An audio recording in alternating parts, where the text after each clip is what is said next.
이제 저비용 항공사 타고 유럽에 북미까지 가는 세상이 되었는데 진짜 타도 되나요? 저도 궁금해서 일단 타봤습니다.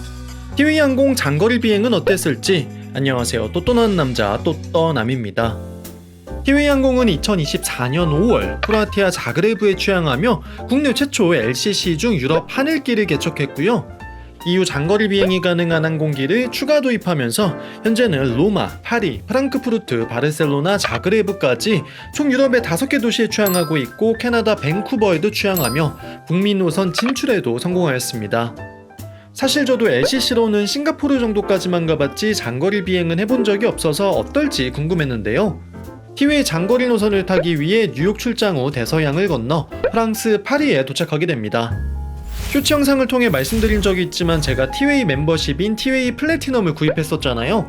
그래서 이번에도 일단 이코노미 티켓을 발권했고 공항에서 업그레이드 되길 바라며 파리 샤를드골 국제공항에 가게 되었습니다. 티웨이 항공은 아시아나 항공과 함께 샤를드골 공항 1터미널을 이용하고 있는데요. 체크인이 진행되는 공간이 다소 좁고 복잡해서 좀 정신이 없네요. 체크인을 기다리는데 티웨이 항공인 만큼 당연히 한국인이 대부분일 줄 알았는데 생각보다 외국인이 엄청 많아서 좀 놀라긴 했습니다. 면세구역 안에 들어오니 출국장과는 달리 엄청 세련된 모습이었는데요. 녹색 카펫에 알록달록한 의자들이 놓여있는 모습이 호텔 라운지를 보는 것도 같죠. 다만 문제는 터미널 1에서는 더 라운지나 PP카드로 이용할 수 있는 라운지가 없다는 건데요. 아시아나항공과 같이 스타얼라이언스 항공사 탑승을 하는 분들께는 라운지가 준비되어 있었지만 그 외에는 신용카드 등을 사용해서 무료로 이용할 수 있는 라운지가 전혀 없습니다. 공항 내부 식당도 입구 쪽을 벗어나면 작은 편의점 말고는 없어서 멋진 디자인과 달리 아쉬움이 남는 공항이었습니다. 다만 아쉬워할 틈도 없이 좋은 소식이 들려왔는데요. 네, 맞습니다. 업그레이드가 됐습니다. 지난 싱가포르 왕복에 이어 이번 파리 인천까지 저는 티웨이 플러스 본전은 다 뽑았네요. 오늘 제가 탑승할 티웨이 항공의 보잉 777입니다. 티웨이 항공은 캐세이 퍼시픽이 사용하던 보잉 777 2대를 인도받아 파리와 로마 노선에 투입하고 있는데요.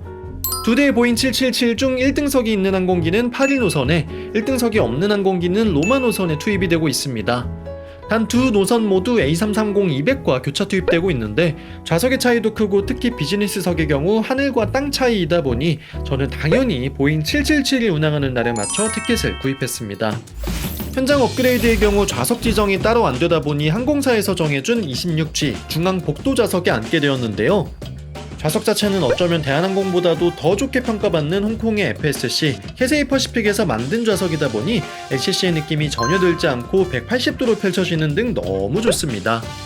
좌석은 일전에 제가 보잉 777 김포 제주 첫 비행할 때 이코노미부터 프이코, 비즈니스 1등석까지 상세히 리뷰해 놓았으니 참고하시고요. 다만 리버스 링본 좌석 특성상 가운데 좌석은 두 좌석이 서로 만나는 모양새인데 이게 생각보다 옆 좌석이랑 엄청 가깝고 중간에 별도 파티션도 없어서 모르는 사람이랑 앉으면 상당히 어색할 것 같네요. 다행히 옆자리가 비어 있었고요. 앞에 모니터는 있지만 티웨이 항공은 영화나 드라마 등 엔터테인먼트가 없습니다. 직접 핸드폰이나 패드에 영화 꼭 다운받아 오셔야 돼요. LCC의 장거리 비즈니스석엔 어떤 어메니티가 제공될까 궁금했는데요. 일단 슬리퍼는 제공됩니다. 커피 필터같이 아주 얇긴 하지만 어쨌든 주는 게 어딘가요? 앞이 뚫려있는 형태이고요. 삼다수 한 병, 그리고 역시 알록달록한 어메니티 파우치도 제공됩니다.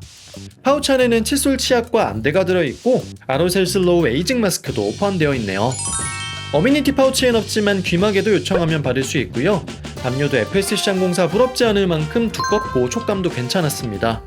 신발 넣는 수납 공간에 야무지게 신발까지 넣고 이륙을 준비하고 있는데 승무원분께서 창가 쪽에 앉아도 된다고 말씀을 주시네요. 사실 이날 53석의 비즈니스석 중 절반 이상이 비어있어서 창가 쪽 좌석도 많이 비어있었는데 센스 있는 승무원분 덕분에 창밖 구경하며 비행할 수 있었습니다. 파리에서 인천으로 가는 티웨이 항공 항공편은 인천발 파리발 모두 기존 대한항공 아시아나항공과 운행시간이 거의 똑같기 때문에 스케줄로는 FSC와 차이가 거의 없다고 보시면 됩니다. 밤 9시가 되래도 해가 지지 않는 유럽의 하늘을 가르며 인천까지 15시간의 비행이 시작됩니다. LCC 비즈니스석 기내식은 어떨지 정말 궁금했는데요. 싱가포르에서 먹은 거랑 큰 차이가 없네요. 비비고 비빔밥입니다. 김치볶음과 참기름, 고추장이 함께 제공되는데요. 같은 비빔밥이어도 사실 대한항공이나 아시아나항공에서 먹은 비빔밥보다는 맛이 아쉽긴 하네요. 음료는 주류는 제공되지 않고 콜라는 드실 수 있는데요. 콜라도 탑승당 딱 한 번만 무상으로 제공되고 더 드시고 싶다면 추가 구매하셔야 합니다. 이게 좌석이 FSC급 비즈니스석이다 보니 제가 LCC에 타고 있다는 사실을 잠깐 잊고 있었는데 맞죠? 저 지금 LCC 타고 있는 거 맞네요. 양치하러 화장실에 가봤는데요. 화장실마다 크기 차이는 있지만 큰 의미가 있는 차이는 아닙니다. 아무리 LCC이지만 화장실에 종이컵 정도는 구비해 놓으면 양치할 때 편하지 않을까 싶긴 했네요. 15시간은 너무 기니까 노트북 좀 하다가 시차를 이기지 못하고 잠을 잤는데요. 일단 받은 건 써야 되니까 마스크팩 하나 하고 가실게요. 마스크팩은 최근 항공사 어메니티에서 종종 찾아볼 수 있는 아이템인데 아무래도 기내가 건조하다 보니 굉장히 활용도가 높은 것 같습니다. 촉촉하게 보습하고 완전 꿀잠 잤는데요. 티웨이 항공 보잉 777 비즈니스석 자체가 발을 넣는 공간이 깊지 않고 뚫려있는 데다가 넓기까지 해서 무릎을 굽혀도 무릎이 벽에 닿지 않고 노출되어 있는 형태입니다. 그러다 보니 누워있을 때의 공간적인 면에서는 정말 전혀 LCC답지 않고 웬만한 FSC보다 편하고 좋네요. 알람은 안 맞춰놨지만 배꼽시계가 울려 일어났습니다.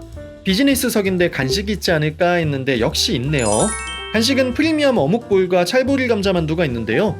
둘 다 드실 수는 없고 비행 중 한 번만 드실 수 있습니다. 사실 저는 만두만 먹으려고 했는데 승무원분이 어묵을 추천해 주셔서 추가해서 먹어봤는데요.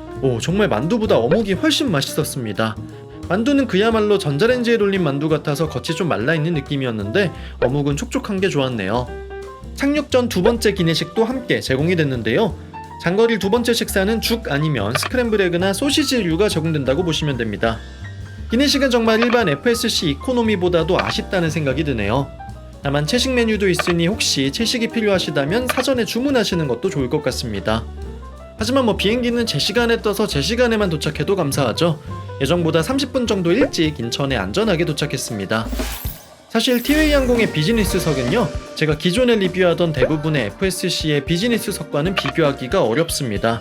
왜냐하면 비즈니스석은 크게 하드웨어, 즉 좌석도 중요하지만 기내식과 어메니티 등 서비스도 정말 중요하거든요.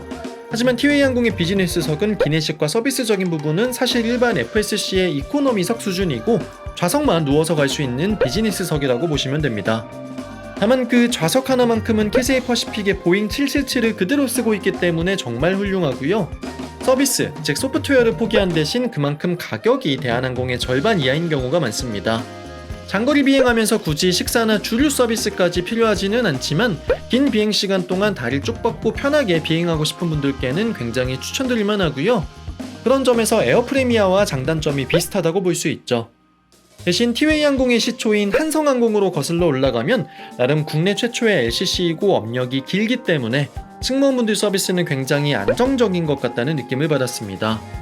다만 최근 티웨이 항공의 재무 구조가 상당히 악화됐다는 소식이 들리는데요.